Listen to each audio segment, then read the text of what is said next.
So the Tolna Rebbe here in Yerushalayim, I've been going to shiurim for many, many years. And again, so much of what I do is based on things he's mentioned, things he's sent us to, especially in Svasemes and Shem Shmuel and Svarim like that.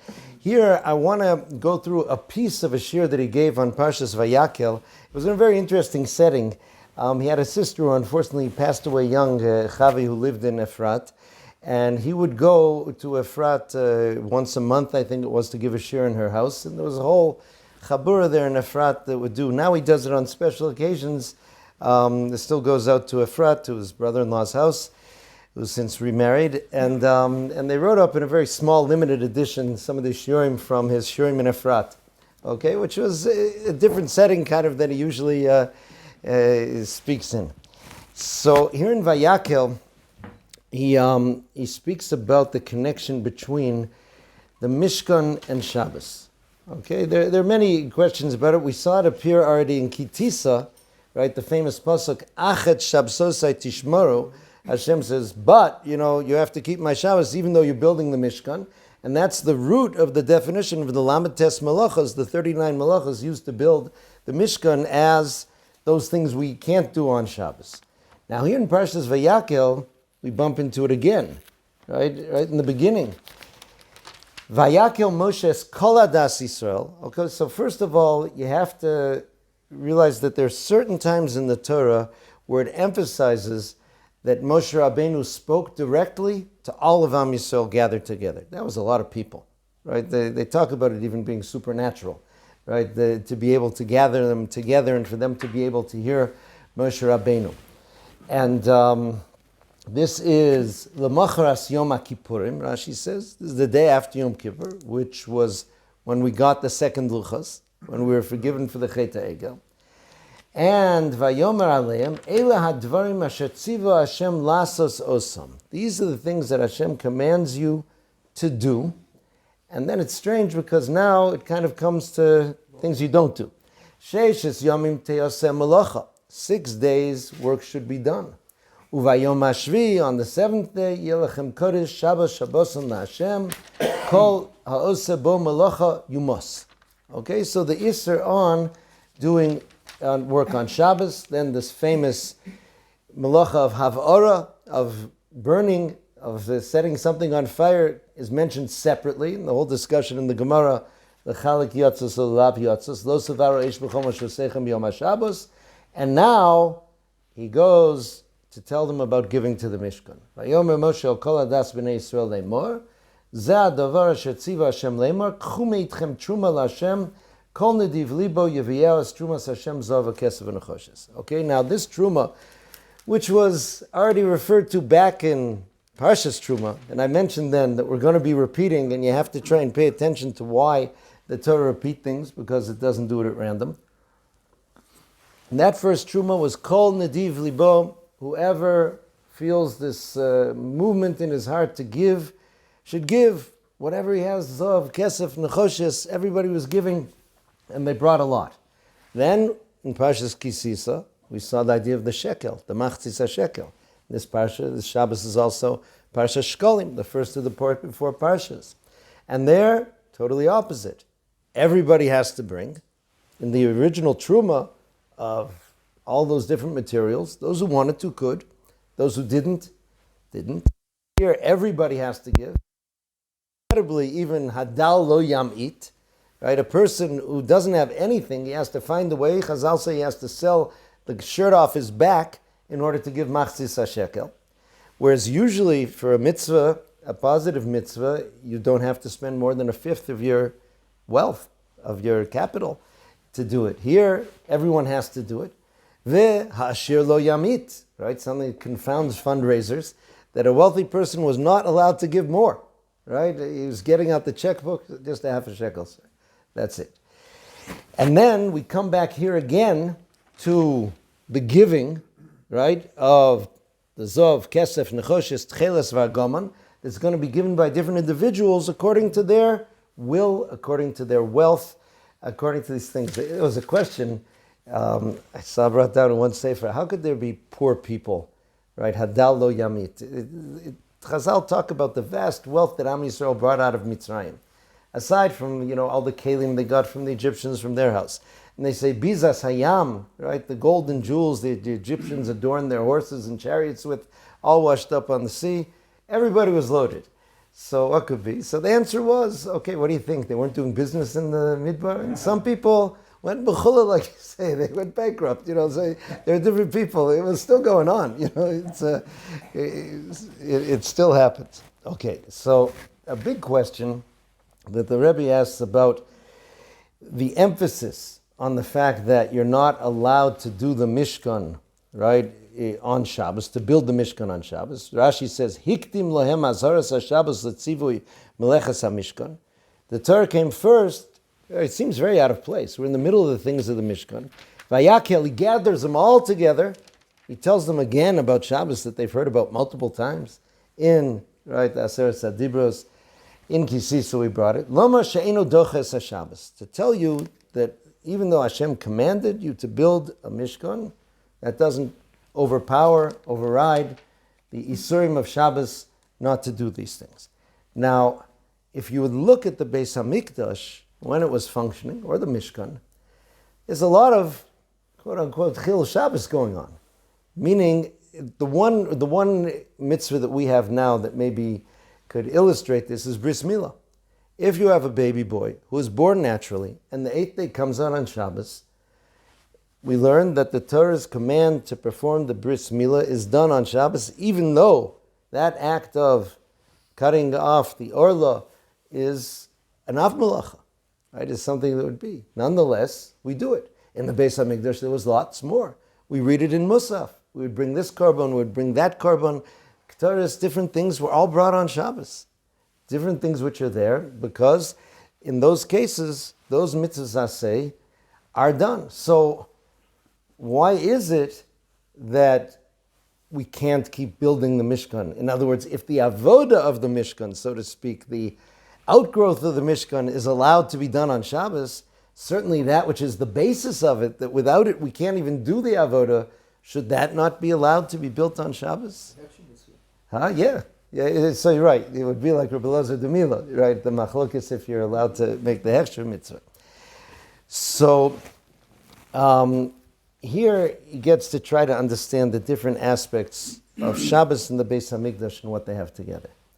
The Beis HaMikdash, if we look at what we just emphasized, the machzis hashekel that everyone gave, all the same. And again, we have other names for that amount of silver that was given. It says beka l'gulgolas. It's called a beka. Instead, the Torah spoke about this clunky name, machzis hashekel, a half of the shekel, which is a certain weight. But it has a name, call it a beka, right? It's like in America, you have a coin called a quarter, right? Nobody calls it 25 cents, really. Right? It's a quarter, it has a name. Yes, it's 25 cents. So here, yes, it weighs half a shekel, but call it a beka, beka l'gulgolas. The word beka also has the meaning of splitting. So the Sfarim say that it comes to show not only the unity of Am Yisrael and a certain equalization of Am Yisrael, that everybody walking into the Mishkan has the exact same ownership, so to speak, of the Mishkan. In the foundation, right? And again, remember, the machzis hashekel was used for the sockets, the adonim, the silver sockets, that were the very basis of holding up the Mishkan. It was used also for korbanos tzibur, for public korbanos that were done on behalf of all Am Yisrael. So here, a person who comes in can feel, okay, I gave my half a shekel. Mr. Millionaire over there gave his half a shekel. It's mine like it's his. It's for all of us. The official Shechter said a very interesting thing just as to how people look at things. He said he once went into a shul, and many shuls like this one have a little coffee corner. And he thought he would just be extra careful before he saw a very gabbai-like person walking around the shul. He said, is it okay if I make a cup of coffee? He says, no. He says, that is mamon tzibur. That is mamon tzibur. That is money of the community. It is only allowed for members of this community, members of the shul, to make coffee. Okay, right? He backed off. He went into another shul. Now he'd already learned his lesson, so he made sure to ask the guy, I'm sorry, it'd be okay if I make a cup of coffee? He says, of course, it's Mammon Tzibur. He says, right, it's public money, of course, what do you think? Okay, so there's very different ways of looking at it. The way it was supposed to be looked at in the Mishkan, it was the second way. Meaning, it's there. It's everybody's. Who said that? Rafishal Schechter, yeah, he has great stories. Yeah, so So here, everybody can have that ownership in the Beis Hamikdash. Everybody walks in equally. The other aspect of the Beis Hamikdash, though, and the Mishkan, I'm using the terms interchangeably, is that it seems very, very divisive, more than anything else that we have in Yiddishkeit. Meaning very nice, it's all based on total unity, total equality. Now, first of all, the fancy stuff, donated by Mr. So-and-so in memory of this, donated by that, all the different things were given by individuals, the tchelas, the argaman, the zav, the talash, shani, were all given by different people according to their things. When it comes to the avoda, the Kohen can do certain things that other people can't. The Levi can do things that other people can't. Right? Israel can do things that a non-Jew can't. Right? Non-Jews were able to bring korbanos to the Beis Hamikdash, but there were certain places where they could walk. There were only certain korbanos that they could bring. Right? Only Ola, not Shlomim. And the very structure of the Mishkan and the Beis Hamikdash was made up of dividers. It was made up of dividers. That's basically the structure. Each segment of the Beis Hamikdash, right, the Chotzer, the Kodesh Kodashim, had its rules for who could come in and who had to stay out. That seems to be the very opposite of the theme of the Machzis HaShekel, of that unity, right? And it bothers people a lot nowadays, especially people coming from their democratic countries sometimes, the fact that, why should this guy be able to, say Birkas Kohanim, right? Just, he doesn't even know what the words mean, right? It's, right, what was it that said, again, I think it was the Tolna Rebbe who pointed out, it was based on the Halach and the Rambam, that in terms of tzaras, right, v'huva el ha-kohen, a person who has tzaras has to be brought to the kohen, and the kohen has to look at this blemish, this coloration, whatever he has, and he has to decide if it is a sign of tzaras, he has to declare him tameh. So if you have the biggest Talmud Chacham in Am Yisrael, who learned Maseches Negoim Be'iyun in all ways, and he knows all the ins and outs of tzaras, and the person comes to him and says, Rabbi, I have this problem, what do you think? So he sees clearly and he knows this is tzaras. Can he do anything about it? Absolutely not. He says, we got to get a Kohen. So there happens to be Jack Cohen there in the corner, right? A not very learned gentleman. He says, Jack, come here, I need you.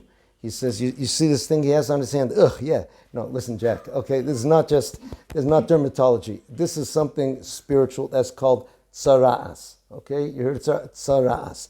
I want you to tell him, right, this is tomei. You are tomei. He says, how do you say it again? Tomei. Okay, say tomei, and that's the only way it works. Nobody else can do it. He knows so much more. He knows the Kabbalah about tzara'as. He knows everything about it. He can't do it. Only a Kohen can do it. Right? It's maddening to people sometimes, and it seems to contradict this very idea of ha'ashir lo yarbe, hadal lo yamit. We're all one, everyone's a half a shekel that has to join with the other half of a shekel to make a whole shekel. We're all two halves of a whole. Okay, until the big sign goes up and saying, if you're not a Kohen, don't pass this red line. So what's going on with it? How does it work? And how does that relate to Shabbos? Because Shabbos is also something that's a unifier. Shabbos is, some people say, on Friday night, the portion from the Zohar, Roza de Echad. Shabbos is the secret of oneness. Shabbos is also Shalom. That's why people use that greeting, Shabbat Shalom. Right? It's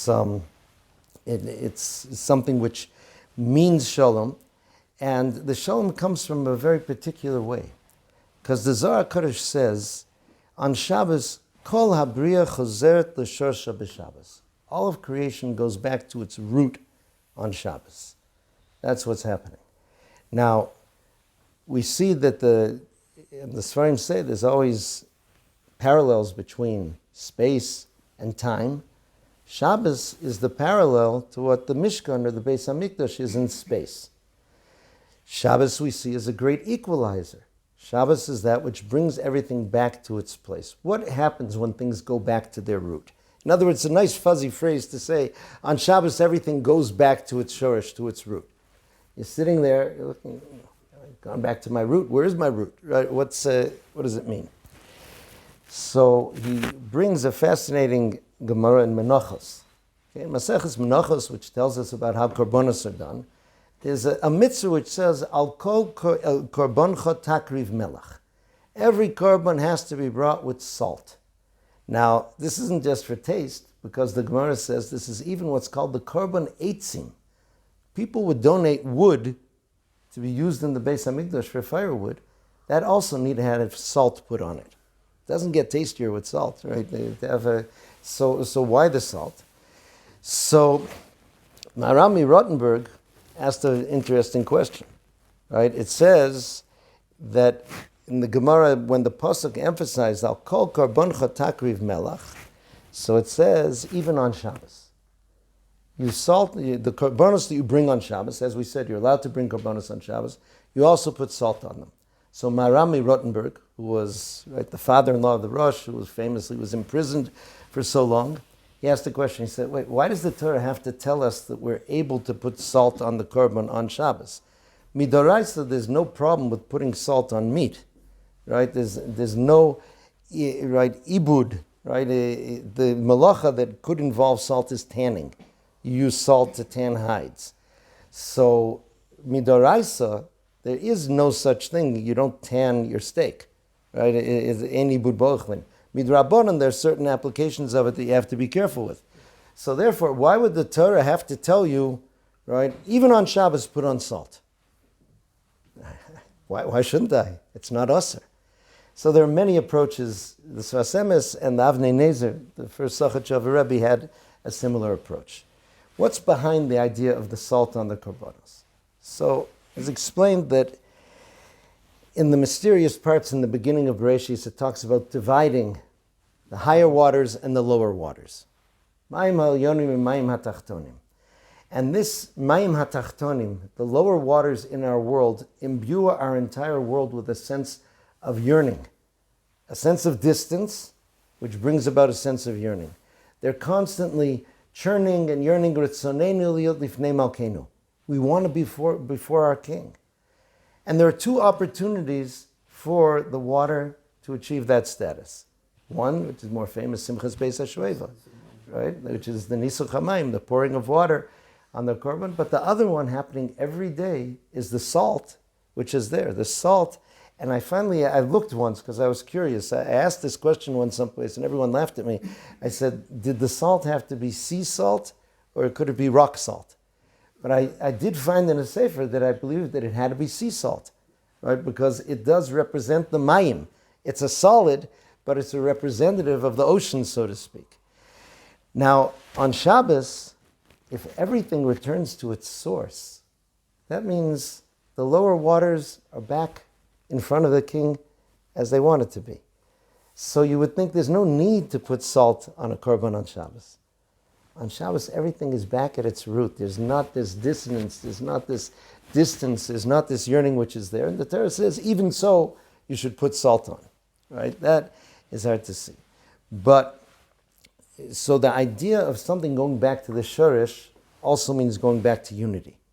If we think about a root of something, it's always one item. It branches, for sure. Roots spread out very vigorously sometimes until you have to call rooter, to come and deal with the roots in your walls. But the root itself is one item. From that root comes all the diversity that's in the tree, that's in the fruits, and in all the fruits that'll come from the fruits that are going to be there. But it starts off as something which is one. He brought a fascinating phrase. He says that in the Medrash it says, Yosef ketanom shel hashvatim. Yosef was the littlest of the shvatim, but that doesn't mean in terms of numbers. The Mefarshim say that means he was the root of all the shvatim. Because he sustained the shvatim in Egypt, they all really depended on him, came from him. Why is he a root called small? because the beauty of the root is its smallness, that it contains within it all of the information and all of the mechanism that's going to be becoming. Yeah. I've heard on the salt says that it has to be in every korban because it brings out its essence. Oh, that salt draws out. It's like with cooking where you put salt in and more flavor. Enhances the taste. It's not an enhancement, it's bringing out the essence. Because he says there, if you put honey in, right, that's an enhancer, and you're chayav matzah. That's forbidden, right.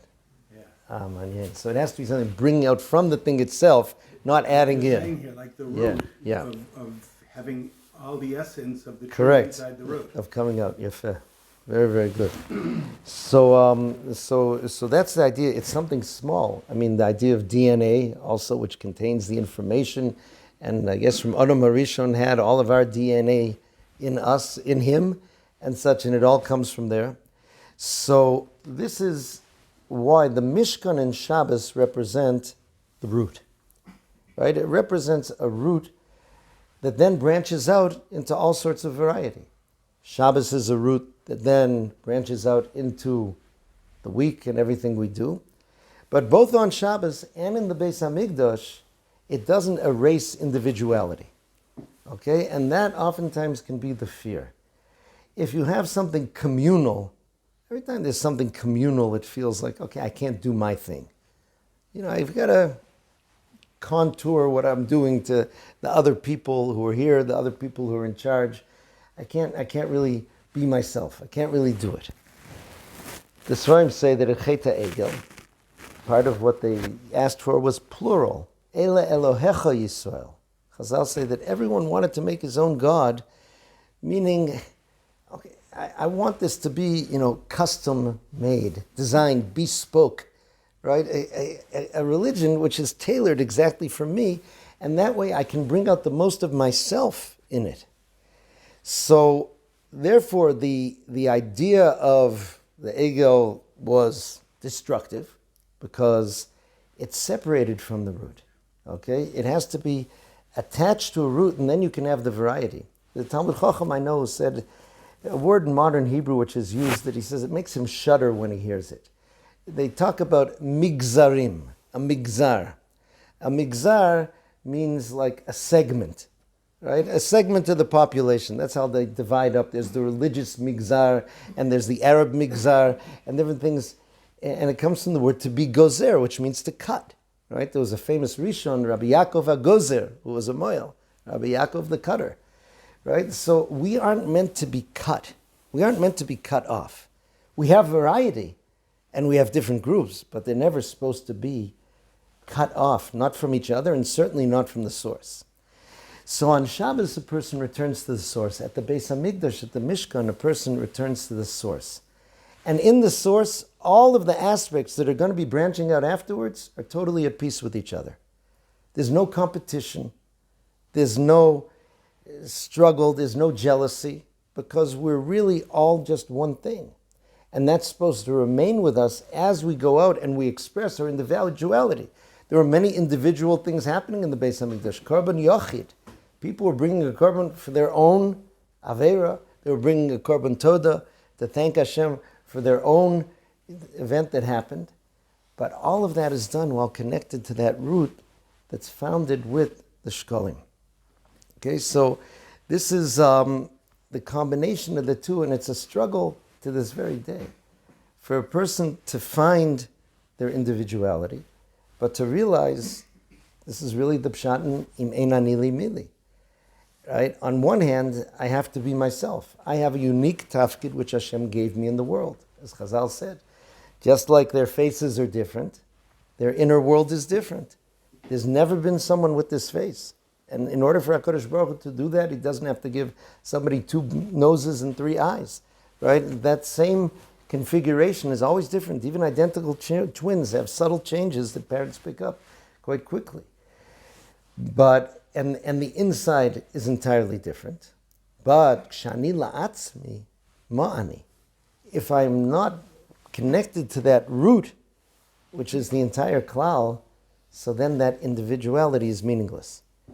So this is the balance that Jews have to have and find, and this is what happens on Shabbos as well.